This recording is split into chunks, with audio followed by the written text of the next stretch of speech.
ಎಲ್ಲರಿಗೂ ನಮಸ್ಕಾರಗಳು. ಈ ಸುಂದರ ಸಂಜೆಗೆ, ಅಭಿಮಾನದ ಸಂಜೆಗೆ, ವೈಶಿಷ್ಟ್ಯಪೂರ್ಣ ಸಂಜೆಗೆ, ವಿಶೇಷ ಸಂಜೆಗೆ ನಿಮ್ಮೆಲ್ಲರನ್ನ ವೇದಿಕೆ ಮೇಲಿರ್ತಕ್ಕಂಥ ನಾಡಿನ ಎಲ್ಲ ಗಣ್ಯಮಾನ್ಯರನ್ನ ಮತ್ತೊಮ್ಮೆ ಪ್ರೀತಿಪೂರ್ವಕವಾಗಿ ಸ್ವಾಗತ ಬಯಸುತ್ತಾ, ಆತ್ಮೀಯರೇ, ಸ ರಾ ಗೋವಿಂದು ಕನ್ನಡ ಪ್ರತಿಷ್ಠಾನ. ಸ ರಾ ಗೋವಿಂದು ಅವರು 1970ರ ದಶಕದಲ್ಲಿ 71ನೇ ಇಸ್ವಿನಲ್ಲಿ ಅವರು ತಮ್ಮ ಡಿಪ್ಲೊಮಾ ಪದವಿಯನ್ನು ಮುಗಿಸಿ ಉದ್ಯೋಗವನ್ನು ಹುಡುಕಿಕೊಂಡು ಬೆಂಗಳೂರಿಗೆ ಬಂದರು. ನಿಮಗೆ ಗೊತ್ತು, ಬೆಂಗಳೂರಿಗೆ ಉದ್ಯೋಗಕ್ಕಾಗಿ ಬಂದವರು, ಜೀವನ ಕಟ್ಕೊಳ್ಳೋಕ್ಕಾಗಿ ಬಂದವರು ಬಹಳ ಜನ ತಮ್ಮ ಜೀವನವನ್ನು ಕಟ್ಟಿಕೊಂಡು ಕನ್ನಡವನ್ನು ಕಟ್ಟುವ ಕೆಲಸದಲ್ಲಿ ಮುಂದಾದರು.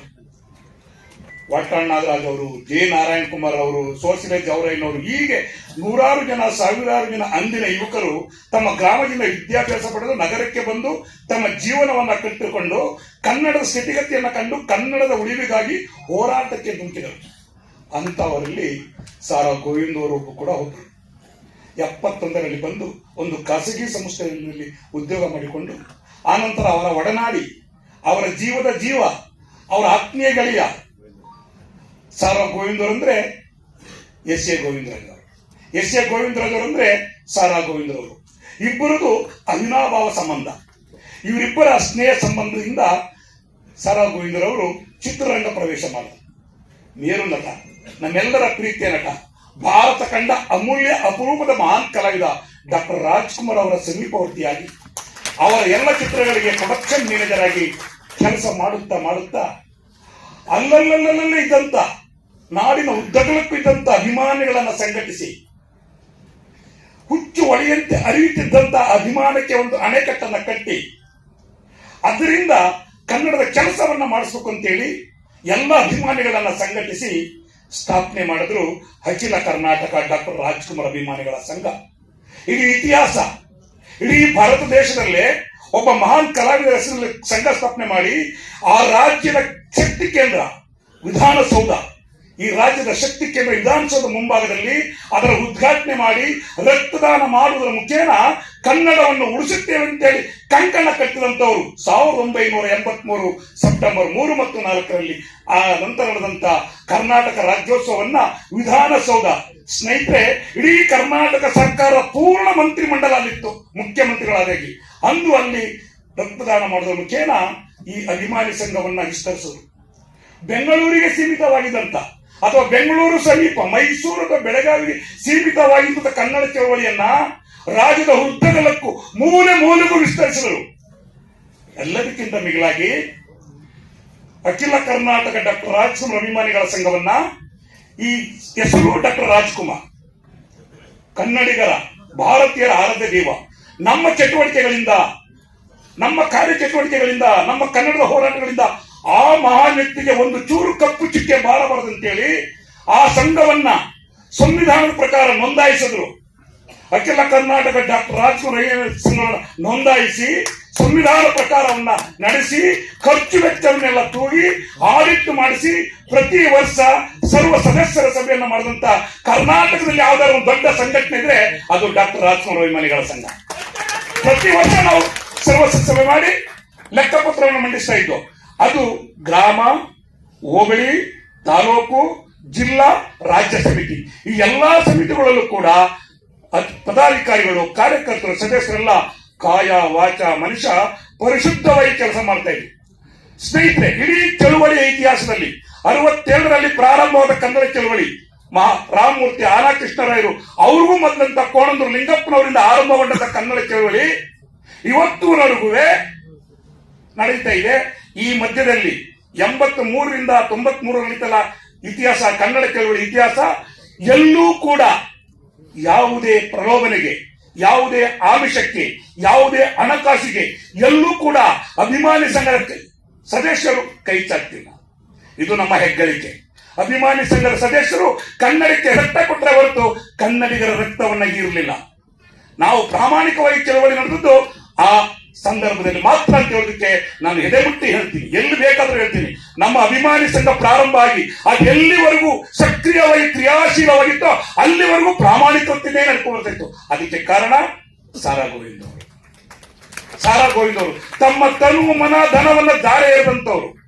ತಮ್ಮ ತನು ಮನ ಧನ ಇನ್ವಿಟೆಡ್ ಕಾಮದಲ್ಲಿ ಹೇಳ್ತಾ ಇದ್ದೀನಿ, ಎಲ್ಲವನ್ನ ದಾರೆ ಎರೆದು ಆ ಮಹಾ ವ್ಯಕ್ತಿ ಹೆಸರಿನಲ್ಲಿ ಸಂಘ ಸ್ಥಾಪನೆ ಮಾಡಿದೀವಿ. ಇದು ನಿರಂತರ ಉಳಿಬೇಕು ಅಂತ ಹೇಳಿ ಅದನ್ನ ಸ್ಥಾಪನೆ ಮಾಡಿದಂಥವ್ರು, ಅದನ್ನ ಹಾಗೇ ಮುಂದುವರಿಸ್ತಾ ಬಂದಂತವರು ಸಾರಾ ಗೋವಿಂದ್ ಅವರು. ಇವರಿಗೆ ಬೆನ್ನೆಲುಬಾಗಿ ನಿಂತವರು, ಪ್ರೋತ್ಸಾಹ ಕೊಟ್ಟಂತವರು ಇಬ್ಬರು ಮಾನ್ಯರು. ಎಲ್ಲಿದ್ದಾರೆ? ಅಪ್ಪಾಜಿ ಅವರು, ಎಸ್ ಎಸ್ ಚಿನ್ನೇಗೌಡ ಅಲ್ಲಿದ್ದಾರೆ, ಎಸ್ ಎ ಗೋವಿಂದರಾಜ್. ಇವರಿಬ್ಬರು ನಮ್ಮ ಅಧ್ಯಕ್ಷರಿಗೆ ಎರಡು ಕಣ್ಣುಗಳಿದ್ದಾರೆ. ನಾನು ಮೊದಲೇ ಹೇಳಿದ್ನಲ್ಲ, ಸಾರಾ ಗೋವಿಂದ್ರವರ ಬದುಕಿಗೆ ಬದುಕಾದಂತವರು ಆ ಮಹಾ ವ್ಯಕ್ತಿ. ಅವರಿಂದ ಈ ಸಭೆ ಪೂರ್ಣ ಆಗಲ್ಲ. ಹಾಗಾದ್ರೆ ನೀವು ಕೇಳ್ಬೋದು, ಯಾಕೆ ಅವ್ರನ್ನ ವ್ಯಕ್ತಿ ಮೇಲೆ ಕುಣಿಸಿಲ್ಲ? ಅವ್ರು ಕುಂತ್ಕೊಳ್ಳಲ್ಲ. ನಾನು ನನ್ನ ಸ್ನೇಹಿತನ ಹೇಳಿಕೆಯನ್ನ, ಅವನ ಅಭ್ಯುದಯನ್ನ ನಾನು ದೂರದಲ್ಲಿ ನಿಂತ್ಕೊಂಡು ನೋಡ್ತೀನಿ ಅಂತ ಹೇಳುವ ಒಂದು ಧೀಶಕ್ತಿ, ಒಂದು ಆಶಾ ಮನೋಭಾವ ಎಸ್ ಎ ಗೋವಿಂದರಾಜ್ ಅವರು. ನಾವು ಯಾವತ್ತೂ ಅವ್ರನ್ನ ಇದುವರೆಗೂ ಎಸ್ ಎ ಗೋವಿಂದರಾಜ್ ಅಂದಿಲ್ಲ. ಅಣ್ಣ ಅಂತ ಹೇಳಿ ದೊಡ್ಡ ಗೋವಿಂದಣ್ಣ ಅಂತೀವಿ. ಇವತ್ತು ಏನೋ ಮಾತ್ರ ದಯವಿಟ್ಟು ಕ್ಷಮಿಸಬೇಕು. ಹಾಗಾಗಿ ಅನೇಕ ಹೋರಾಟಗಳನ್ನ ಮಾಡಿದ್ದಾರೆ, ಅನೇಕ ಹೋರಾಟಗಳು. ಎರಡು ಹೋರಾಟ ನಿಮ್ಗೆ ನೆನಪಿಗೆ ತರ್ತೀನಿ, ಎರಡು ಸಮಾಜ ಸೇವೆ ತರ್ತೀನಿ. ಸಮಯ ಇಲ್ಲ, ಹಿರಿಯರಿದ್ದಾರೆ ಮಾತನಾಡೋದಕ್ಕೆ. ಅಖಿಲ ಕರ್ನಾಟಕ ಡಾಕ್ಟರ್ ರಾಜ್ಕುಮಾರ್ ಅಭಿಮಾನಿಗಳ ಸಂಘ ಸ್ಥಾಪನೆ ಮಾಡಿದ್ವಿ, ರಕ್ತದಾನ ಮಾಡಿದ್ವಿ. ಆ ರಕ್ತದಾನ ಅವತ್ತಿಗೆ ಅಂತಾರಾಷ್ಟ್ರೀಯ ಮಟ್ಟದ ದಾಖಲೆ ಆಯ್ತು. ಅದಾದ್ಮೇಲೆ ನೇತ್ರದಾನ ಮಾಡಿದ್ವಿ 1984 ಅಣ್ಣವರ ಹುಟ್ಟುಹಬ್ಬದ ದಿನ ಏಪ್ರಿಲ್ 24 ತಾರೀಕು. ಅವತ್ತು ನಾವು ಅಶೋಕನಾಥ ಬ್ಯಾನರ್ಜಿ ರಾಜ್ಯಪಾಲರು ಅವರು ಬಂದು ಆ ಒಂದು ನೇತ್ರದಾನವನ್ನ ಶಿಬಿರವನ್ನ ಉದ್ಘಾಟನೆ ಮಾಡಿದ್ರು.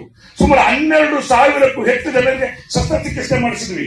ಅವ್ರ ಜೊತೆಗಿದ್ದಂತ ಅಷ್ಟು ಜನಕ್ಕೂ ನಾವು 1 ವಾರಗಳ ಕಾಲ ಅವರ ಊಟೋಪಚಾರಗಳು ನೋಡ್ಕೊಂಡ್ವಿ, ಯೋಗ ನೋಡ್ಕೊಂಡ್ವಿ. ಇದು ಕೂಡ ಒಂದು ವಿಶ್ವ ದಾಖಲೆ ಆಯ್ತು ಸ್ನೇಹಿತರೆ. ಹೀಗೆ ರಾಜ್ಕುಮಾರ್ ಅಭಿಮಾನಿಗಳ ಸಂಘ ಸಮಾಜ ಸೇವೆಯನ್ನು ಮಾಡ್ತು. ಇದ್ರ ಜೊತೆಗೆ ಹೋರಾಟ, 2 ಹೋರಾಟ ಮಾತ್ರ ನಿಮ್ಗೆ ನೆನಪು ಹೇಳ್ತೀನಿ. ಆ 2 ಹೋರಾಟ ಎಂತ ಸ್ಥಿತಿಗೆ ನಮ್ಮನ್ನು ತಗೊಂಡೋಯ್ತು ಅಂದ್ರೆ, ಒಂದು ಅಚ್ಚುಕಟ್ಟು ಗಾಲಿ ಕಾರ್ಖಾನೆಯಲ್ಲಿ ಕನ್ನಡಿಗರಿಗೆ ಉದ್ಯೋಗ ಕೊಡ್ತಿರ್ಲಿಲ್ಲ. ಕೊಡ್ತಿದ್ರು, ಎಲ್ಲೋ ಕೆಲವು ಜನ ಕೊಡ್ತಾ ಇದ್ರು, ಪರಭಾಷಿಕರು ಕೊಡ್ತಾ ಇದ್ರು.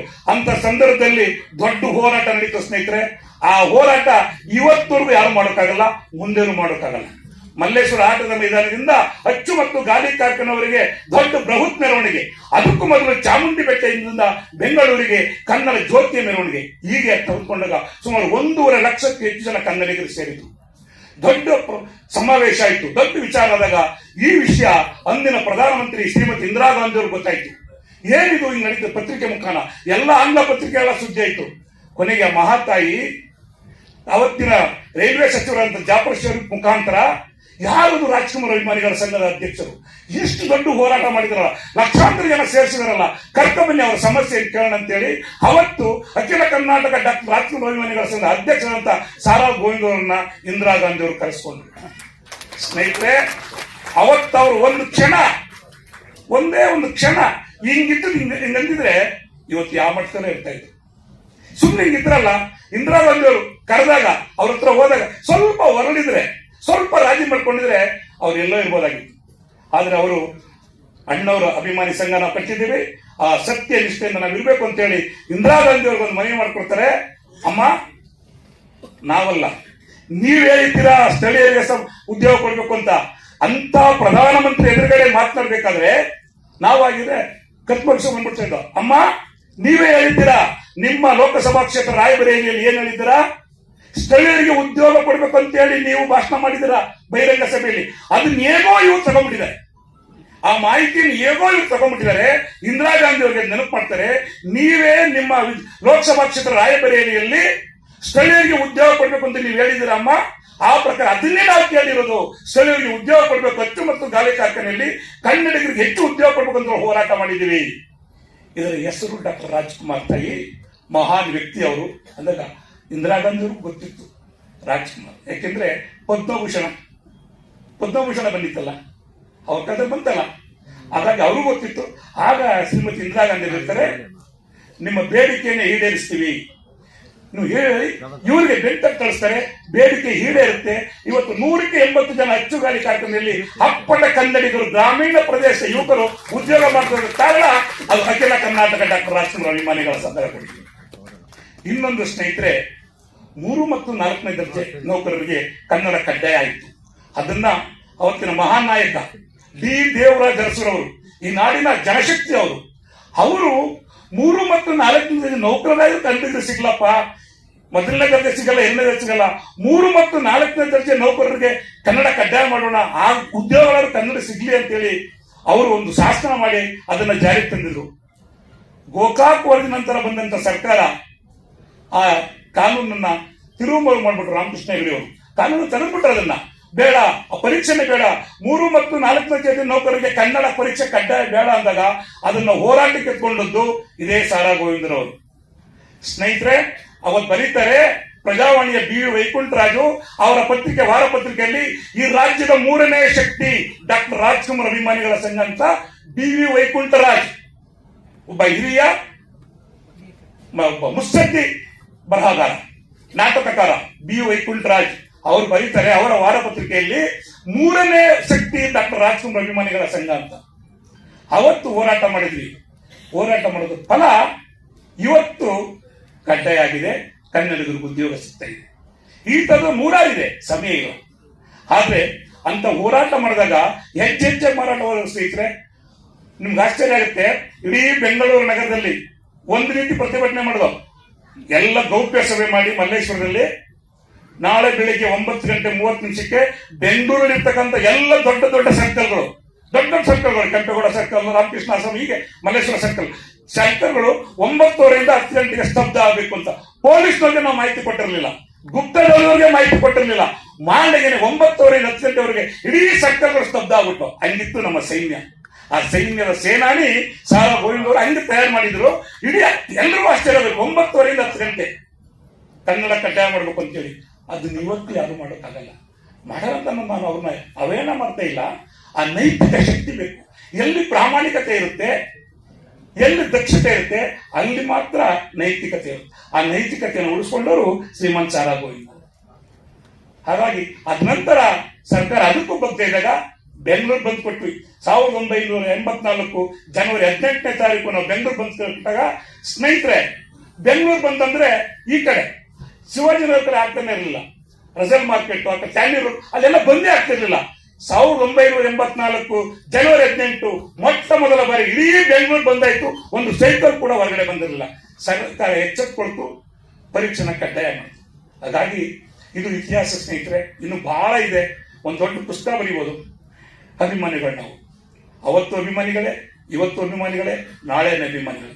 ನಮಗೆ ಎ ಬಣ, ಬಿ ಬಣ, ಸಿ ಬಣ ಇಲ್ಲ. ನಮ್ದೊಂದೇ ಬಣ, ಅದು ಅಖಿಲ ಕರ್ನಾಟಕ ಡಾಕ್ಟರ್ ರಾಜ್ಕುಮಾರ್ ಅಭಿಮಾನಿಗಳ ಸಂಘ. ಹಾಗಾಗಿ ಸಾರಾ ಗೋವಿಂದರವರು ಸುಮಾರು 4.5 ದಶಕಗಳ ಕಾಲ, 45 ವರ್ಷಗಳ ಕಾಲ ನಿರಂತರವಾಗಿ ಕನ್ನಡ ನಾಡು ನುಡಿಗೆ ಅನುಪಮ ಸೇವೆಯನ್ನು ಸಲ್ಲಿಸಿದ್ದಾರೆ. ಚಿತ್ರರಂಗದಲ್ಲಿ ದುಡಿದಿದ್ದಾರೆ. ಚಿತ್ರರಂಗದಲ್ಲಿ ಸುಮಾರು 16 ಸಹೋದರಿ ಚಿತ್ರಗಳನ್ನು ಕೊಟ್ಟಿದ್ದಾರೆ. ಅತ್ಯುತ್ತಮ ಚಲನಚಿತ್ರಗಳನ್ನು ಕೊಟ್ಟಿದ್ದಾರೆ.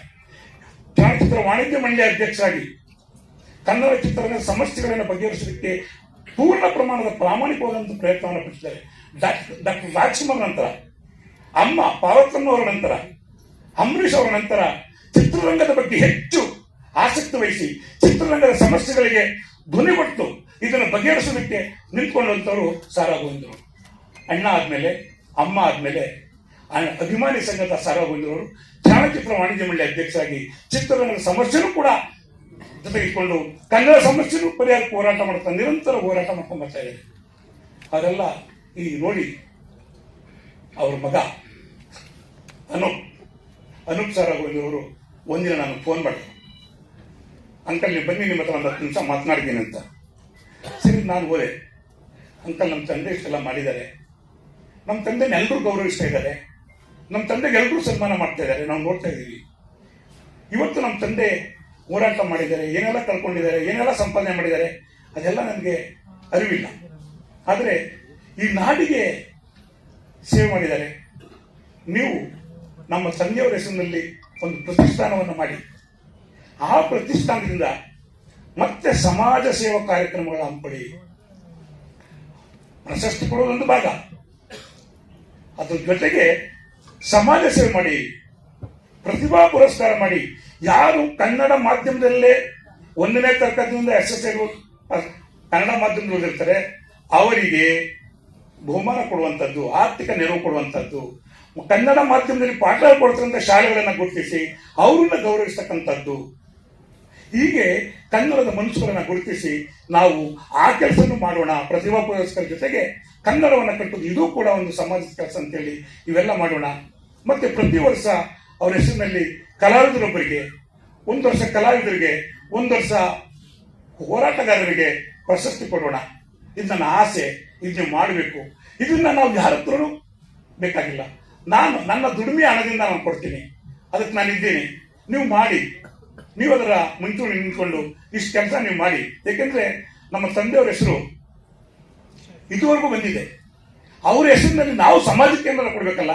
ಸಮಾಜ ನಮ್ಮ ತಂದೆಗೆ ಬಹಳಷ್ಟು ಕೊಟ್ಟಿದೆ, ಅದು ನಮ್ಮ ತಂದೆ ಸಮಾಜಕ್ಕೆ ಏನ್ ಕೊಟ್ಟಿದ್ದಾರೆ ಅದನ್ನ ನಾನು ಮಾಡ್ತೀನಿ, ಒಂದು ಪ್ರತಿಷ್ಠಾನ ಮಾಡೋಣ ಅಂತೇಳಿ ಅನೂಪ್ರವರು, ಇದು ಅಪ್ಪಟ ಅವರ ಕುಟುಂಬದ್ದು, ಚೈತನ್ಯ ಗೋವಿಂದ್ ಅವರು, ಅನೂಪ್ ಗೋವಿಂದ್ ಅವರು ಮತ್ತೆ ಸೋಮಶೇಖರ್, ಇವರೆಲ್ಲರೂ ಸೇರಿ ನಾವು ಗೋವಿಂದ ಹೆಸರನ್ನು ಪ್ರತಿಷ್ಠಾನ ಮಾಡಿಕೊಂಡು ಕನ್ನಡವನ್ನ ಕಟ್ಟುವುದರ ಜೊತೆಗೆ ಎನ್ ಲಕ್ಷ್ಮೀದೇವರಿಗೆ ಪ್ರಶಸ್ತಿ ಕೊಡುವುದಾದ್ರೆ ಅದು ಕನ್ನಡವನ್ನು ಕಟ್ಟು ಕೆಲಸನೇ. ನಾವು ಕನ್ನಡಕ್ಕಾಗಿ ಬೀದಿ ಹೋರಾಟ ಮಾಡ್ತೀವಿ, ಕನ್ನಡ ಸಮಸ್ಯೆಗಳು ಪರಿಹಾರ ಮಾಡಬೇಕು ಅಂತ ಹೋರಾಟ ಮಾಡ್ತೀವಿ, ಅದೂ ಕನ್ನಡ ಕಟ್ಟು ಕೆಲಸ. ಎನ್ ಲಕ್ಷ್ಮೀದೇವಂತ ಹಿರಿಯ ಕಲಾವಿದರನ್ನ ಗುರುತಿಸಿ ಅವ್ರಿಗೆ ಸತ್ಕರಿಸುವುದು ಕನ್ನಡವನ್ನು ಕಟ್ಟು ಕೆಲಸ. ಇದು ಕನ್ನಡ ಕಟ್ಟು ಕೆಲಸ. ಹಾಗಾಗಿ ಇದು ಅವರ ಅನೂಪ್ರವರ ಆಸೆ, ಅವರ ಕನಸು. ಈ ಹೆಸರಿನಲ್ಲಿ ಒಂದು ಪ್ರತಿಷ್ಠಾನ ಮಾಡಿ ಇದರ ಒಂದು ಸಮಾಜದ ಕೆಲಸ ಮಾಡೋಣ. ಬೇರೆ ಬೇರೆ ಸಮಾಜ ಸೇವಾ ಕಾರ್ಯಕರ್ತರು ಬೇರೆ ಬೇರೆ ಅನೇಕ ಯೋಜನೆಗಳನ್ನ ನಾವು ಹಮ್ಮಿಕೊಳ್ಳೋಣ, ನಿರಂತರವಾಗಿ ಕೆಲಸ ಮಾಡೋಣ ಅಂತೇಳಿ ಅವ್ರ ಕುಟುಂಬದರೆಲ್ಲ ಇಷ್ಟಪಟ್ಟು ಮಾಡ್ತಾ ಇರತಕ್ಕಂಥ ಪ್ರತಿಷ್ಠಾನವನ್ನ ಇವತ್ತು ಉದ್ಘಾಟನೆ ಮಾಡೋದಕ್ಕೆ ಯಾಕೆ ಇಲ್ಲಿ ಏನ್ ಮಾಡಿಸ್ಬೇಕು ಅಂದಾಗ ನಮ್ಗೆ ಹೊಡೆದದ್ದು ನಾಡೋಜ ಡಾಕ್ಟರ್ ಬರ್ಗೂರು ರಾಮಚಂದ್ರಪ್ಪನವರು. ಈ ನಾಡಿನ ದನಿ, ಈ ನಾಡಿನ ಕನ್ನಡದ ಕಂಪು ಅಂತ ಹೇಳಿದ್ರೆ ಅದು ಡಾಕ್ಟರ್ ಬರ್ಗೂರು ರಾಮಚಂದ್ರಪ್ಪನವರು. ಕನ್ನಡ ಸಮಸ್ಯೆ ಎಲ್ಲೇ ಇರಲಿ ಅದಕ್ಕೆ ಧ್ವನಿಗೂಡಿಸ್ತಕ್ಕಂಥವ್ರು, ಅದ್ರ ಪರವಾಗಿ ನಿಂತ್ಕೊಳ್ತಕ್ಕಂಥವ್ರು, ಕನ್ನಡದ ಪರವಾಗಿ ಹೋರಾಟ ಮಾಡ್ತಕ್ಕಂಥವ್ರಿಗೆ ಪ್ರೋತ್ಸಾಹ ಕೊಡ್ತಕ್ಕಂಥವ್ರು ನಾಡೋಜ ಡಾಕ್ಟರ್ ಬರ್ಗೂರು ರಾಮಚಂದ್ರಪ್ಪನವರು. ಅವರ ಕೈನಲ್ಲಿ ಈ ಸಂಸ್ಥೆಯನ್ನು ಉದ್ಘಾಟನೆ ಮಾಡಿಸಬೇಕು. ಈ ಪ್ರಶಸ್ತಿಯನ್ನು ಮೊದಲು ಅವರು ಪ್ರದಾನ ಮಾಡಬೇಕು. ಈ ಪ್ರತಿಷ್ಠಾನ ಸಾರ್ವಧಾರಿಕವಾಗಿ ಮುಂದಿನ ದಿನಗಳು ನಡ್ಕೊಂಡು ಹೋಗ್ಬೇಕು ಅಂತೇಳಿ ನಾವೆಲ್ಲ ತೀರ್ಮಾನ ಮಾಡಿದಾಗ ಸಾರಾ ಗೋವಿಂದರು ಕೂಡ ಅದ್ರ ಬಗ್ಗೆ ಒಪ್ಕೊಂಡು, ಇದರಲ್ಲಿ ಸಾರಾ ಗೋವಿಂದರ ಪಾತ್ರ ಏನೇನೂ ಇಲ್ಲ. ಅದಕ್ಕೆ ನಾವು ಆಮಂತ್ರಣ ಪತ್ರಿಕೆಯಲ್ಲಿ ಅವ್ರನ್ನ ಉಪಸ್ಥಿತಿ ಅಂತ ಹಾಕಿದ್ರು. ಇದೇನಿದ್ರು ಅನುಕೂಲ ಕೆಲಸ, ಯಾರನ್ನ ಕರಿಬೇಕು, ಇರ್ಬೇಕು, ಎಂತವನ್ನ ಕರಿಬೇಕು ನಾವು ತೀರ್ಮಾನ ಮಾಡಿ ಅವ್ರಿಗೆ ಫೋನ್ ಮಾಡಿಸ್ತಾವ. ಯಾರನ್ನ ಕರಿಬೇಕಂತ ನಾವು ತೀರ್ಮಾನ ಮಾಡಿ ಅವರು ಅಧ್ಯಕ್ಷಕ್ಕೆ ಫೋನ್ ಮಾಡಿಸ್ತಾರೆ. ಹಾಗಾಗಿ ಅವರು ಗೋವಿಂದವರು ರಾಮಚಂದ್ರ ಸರ್ ಅವರಿಗೆ ದೂರವಾಣಿ ಮುಖೇನ ಸಂಪರ್ಕ ಮಾಡಿದಾಗ ಅವರ ಅತ್ಯಂತ ಪ್ರೀತಿ ಅಭಿಮಾನದಿಂದ ಬರ್ತೀನಿ, ಖಂಡಿತ ಬರ್ತೀನಿ, ನಿಮ್ಮೊಡೆ ನಿಲ್ತೀನಿ ಅವತ್ತು ಅಂತೇಳಿ ಅದೇ ರೀತಿ ಬಂದಿದ್ದಾರೆ. ಈ ಪ್ರತಿಷ್ಠಾನವನ್ನ ಅತ್ಯಂತ ಅಭಿಮಾನ ಪ್ರೀತಿಯಿಂದ ತುಂಬು ಹೃದಯದಿಂದ ಉದ್ಘಾಟನೆ ಮಾಡಿಕೊಡ್ತಾರೆ. ಮತ್ತೆ ಈ ಕಾರ್ಯಕ್ರಮದ ಅಧ್ಯಕ್ಷತೆಯನ್ನ ಯಾರು ವಹಿಸಬೇಕು ಅಂತಂದಾಗ ನಾವು ಯೋಚನೆ ಮಾಡಿದ್ದು ನಾಡಿನ ಗಾಂಧಿವಾದಿಗಳು, ಗಾಂಧಿ ಸ್ಮಾರಕ ನಿಧಿಯ ಅಧ್ಯಕ್ಷರು. ಒಂದು ಕಾಲಕ್ಕೆ ಶೇಷಾದ್ರಿಪುರಂ ಕಾಲೇಜ್ ಇದ್ರೆ ಎಲ್ಲೂ ಯಾವ ದೊಡ್ಡ ಗುಣಮಟ್ಟದ ಕಾಲೇಜುಗಳಲ್ಲಿ ಸೀಟ್ ಸಿಗದೇ ಇದ್ದಾಗ ಶೇಷಾದ್ರಿಪುರದಲ್ಲಿ ಗ್ಯಾರಂಟಿ ಸಿಗುತ್ತಪ್ಪ ಅನ್ನುವ ಒಂದು ಕಾಲ ಇತ್ತು. ಇವರು ಅಲ್ಲಿ ಅಧ್ಯಕ್ಷರಾಗಿ ಬಂದ್ಮೇಲೆ ಇವತ್ತು ಮೊದಲು ಶೇಷಾದ್ರಿಪುರಂ ಕಾಲೇಜ್ ಅರ್ಜಿ ಹಾಕಿ ಅಲ್ಲಿ ಸೀಟ್ ಸಿಗದಲ್ಲಿ ಬೇರೆ ಕಾಲೇಜ್ಗೆ ಹೋಗ್ತಾರೆ. ಅಂತ ಒಂದು ಸ್ಥಾನಕ್ಕೆ ಸುಮಾರು ಶಾಖೆಗಳನ್ನು ತೆರೆದಿದ್ದಾರೆ. ಆ ಶಿಕ್ಷಣ ಸಂಸ್ಥೆಯನ್ನು ಎತ್ತರಕ್ಕೆ ಬೆಳೆಸಿದ್ದಾರೆ. ಹಾವುಟೆ ಸಮಾರಂಭದ ಅಧ್ಯಕ್ಷತೆ ವಹಿಸಿದರೆ ನಮ್ಮ ಪ್ರತಿಷ್ಠಾನವೂ ಕೂಡ ಎತ್ತರಕ್ಕೆ ಬೆಳೆಯುವ ಅಭಿಮಾನದಿಂದ ನಾವು ಕೇಳ್ಕೊಂಡ್ವಿ. ಅವರು ಕೂಡ ಪ್ರೀತಿಯಿಂದ ಬಂದಿದ್ದಾರೆ. ಮತ್ತೆ ನಾದಬ್ರಹ್ಮ ಹಂಸಲೇಖ ಅವರು ಈ ಕಾರ್ಯಕ್ರಮಕ್ಕೆ ಅತಿಥಿಗಳಾಗಿ ಬಂದರು. ಸಂಗೀತ ಲೋಕದ ಬ್ರಹ್ಮ, ನಮ್ಮೆಲ್ಲರ ಕಷ್ಟ ಪರಿಹಾರಕ್ಕೆ ಚಿಕಿತ್ಸಕ, ಡಾಕ್ಟ್ರು ಅಂತ ಹೇಳ್ಬೋದು. ಸಂಗೀತಕ್ಕಿಂತ ಒಳ್ಳೆಯ ಔಷಧಿ ಎಲ್ಲೂ ಸಿಗಲ್ಲ. ಅಂತ ಔಷಧಿಯನ್ನು ನಾಡಿನುದ್ದಕ್ಕೂ ಕೊಡ್ತಾ ಇರ್ತಕ್ಕಂಥವ್ರು ನಮ್ಮ ಪ್ರತಿಷ್ಠಾನಕ್ಕೂ ಒಂದು ಸರಿಯಾದ ಚಿಕಿತ್ಸೆ ನೀಡಲಿ ಅಂತೇಳಿ ಅವರ ಮುಖ್ಯ ಅತಿಥಿಗಳಾಗಿ ಕರೆದು ಅವರು ಕೂಡ ಬಂದಿದ್ದಾರೆ. ಈಗ ಕಾರ್ಯಕ್ರಮ ಸಂಸ್ಥೆ ಉದ್ಘಾಟನೆ ಆಗುತ್ತೆ. ಸ್ನೇಹಿತರೆ, ನಿಮ್ಮೆಲ್ಲರ ಪ್ರೀತಿ, ನಿಮ್ಮೆಲ್ಲರ ವಿಶ್ವಾಸ ಎಲ್ಲವನ್ನ ಬಿಡಬೇಕಂತ ಹೇಳ್ತಾ ಸಾರಾ ಗೋವಿಂದರ ಹೆಸರಿನಲ್ಲಿ ಇದರಲ್ಲಿ ಯಾವ ರಾಜಕೀಯನೂ ಇಲ್ಲ, ಏನೂ ಇಲ್ಲ. ಇದು ಅಪ್ಪಟ ಸಮಾಜ ಸೇವಾ ಸಂಸ್ಥೆ. ಸಾರಾ ಗೋವಿಂದರೊಬ್ಬರು ಹೃದಯವಂತರು, ಎಲ್ಲರಿಗೂ ಎಲ್ಲ ರೀತಿಯಲ್ಲೂ ಸಹಕಾರ ನೀಡ್ತಕ್ಕಂಥ ಹೃದಯವಂತರು. ಅವರ ಹೆಸರಿನಲ್ಲಿ ಈ ಒಂದು ಸಂಸ್ಥೆನ ಕಟ್ಟಿದ್ದೀವಿ. ಒಂದು ಪ್ರಕಟಣೆ ಸ್ನೇಹಿತರೆ, ನೀವು ಅಲ್ಲಲ್ಲೇ ಕೊಡ್ತೀರಿ, ಶಂಕರ್ ಅವರು ಬರ್ತಾರೆ. ನೀವು ಯಾರು ಅಧ್ಯಕ್ಷರಿಗೆ ಇವತ್ತು ಅವರ 74ನೇ ವರ್ಷ, ಇವತ್ತು ಸಾರಾ ಗೋವಿಂದರವರು ಜನಿಸಿ 74 ವರ್ಷ ತುಂಬಿದೆ. ಹಾಗಾಗಿ ಅವರಿಗೆ ಅಭಿನಂದಿಸ್ತಕ್ಕಂಥವರು ಬಹಳ ಜನ ಬಂದಿದ್ದೀರಾ. ಮತ್ತು ಎಂ.ಎನ್. ಲಕ್ಷ್ಮೀದೇವಿ ಅಮ್ಮನವರಿಗೆ ಯಾರಲ್ಲಿ 94 ವರ್ಷ, 72 ವರ್ಷಗಳ ಕಾಲ ಚಿತ್ರರಂಗದ ಸೇವೆ ಸಲ್ಲಿಸಿದ್ದಾರೆ. 72 ವರ್ಷಗಳ ಕಾಲ ಭಾರತೀಯ ಚಿತ್ರರಂಗದಲ್ಲಿ ಇಷ್ಟು ಸುದೀರ್ಘ ಅವಧಿಯಲ್ಲಿ ಚಲನಚಿತ್ರಗಳು ಅಭಿನಯಿಸತಕ್ಕಂಥ ಮತ್ತೊಬ್ಬರಿಲ್ಲ. 72 ವರ್ಷ, 1952ರಲ್ಲಿ ಚಿತ್ರರಂಗ ಪ್ರವೇಶ ಮಾಡಿ ಅಮ್ಮ ಇವತ್ತು ಮೌನವಾಗಿ ಕುಂತವ್ರೆ. ತಾಯಿ ಎಂತ ಗೈಯಾಳಿ ಪಾತ್ರ ಮಾಡ್ತಿದ್ರು, ಎಂತೆಂತ ಡೈಲಾಗ್ಗಳು, ಏನು ಈಗ ಒಬ್ಬೊಬ್ಬ ನೋಡಿದ್ರೆ ನಮಗೂ ಸಿಟ್ಟು ಬರ್ತಾ ಇತ್ತು. ಅಂತ ಪಾತ್ರ ಮಾಡಿ ಯಾರಿಗೂ ಕೇರ್ ಮಾಡೋಂಗಿಲ್ಲ. ಗಾಳಿ ಗೋಪುರದಲ್ಲಿ ಮೀಸೆ ಬೇರೆ ಹಾಕೊಂಡ್ಬಿಟ್ಟಿದ್ರು ಗಾಳಿ ಗೋಪುರ ಸಿನಿಮಾದಲ್ಲಿ. ಈ ತರ ಇದ್ದಂತ ಈ ಶಕ್ತಿ ದೇವತೆ, ಈ ಧೀಮಂತ ಕಲಾವಿದೆ ನೋಡಿ 94 ವರ್ಷದಲ್ಲಿ ಮಗುವಾಗಿ ಕೊಡ್ತಿದ್ದಾರೆ. ಮಗುವಾಗಿ 1000ಕ್ಕೂ ಹೆಚ್ಚು ಚಲನಚಿತ್ರಗಳಲ್ಲಿ ಅಭಿನಯಿಸಿದ್ದಾರೆ ಸ್ನೇಹಿತರೆ. 1000ಕ್ಕೂ ಹೆಚ್ಚು ಚಲನಚಿತ್ರಗಳಲ್ಲಿ ಅಭಿನಯಿಸಿದ್ದಾರೆ. 72 ವರ್ಷ ನಿರಂತರವಾಗಿ ಇಡೀ ಭಾರತ ಚಿತ್ರರಂಗದಲ್ಲಿ ಯಾರೂ ಕೂಡ 72 ವರ್ಷ ಸುದೀರ್ಘವಾಗಿ ಚಲನಚಿತ್ರದಲ್ಲಿ ಅಭಿನಯಿಸಿಲ್ಲ. ಇವರೇ ಕೊನೆ, ಇವರೇ ಮೊದಲು. ಇಂಥ ಒಬ್ಬ ತಾಯಿಗೆ ಇದು ಸಾರಾ ಗೋವಿಂದರಾಯ್ತೆ. ಅವರು ಎಂ.ಎನ್. ಲಕ್ಷ್ಮೀದೇವಿನ ಕರಿಬೇಕು. ನಮ್ಮ ಕನ್ನಡ ಚಿತ್ರರಂಗ ಅಲ್ಲ, ಭಾರತೀಯ ಚಿತ್ರರಂಗದ ಮಹಾನ್ ನಟಿ. ಎಂತೆಂಥ ಪತ್ರಗಳನ್ನು ಮಾಡಿದ್ದಾರೆ. ಆ ತಾಯಿಗೆ ಗೌರವಿಸೋಣ ಅಂತೇಳಿ ನಾವು ಈಗ ಈ ವರ್ಷಕ್ಕೆ ನಾವು ಸಾಂಕೇತಿಕವಾಗಿ 25,000 ರೂಪಾಯಿ ನಗದು ಕಂಚಿನ ಪದಕ ಕೊಟ್ಟು ಗೌರವಿಸುವಂಥದ್ದು.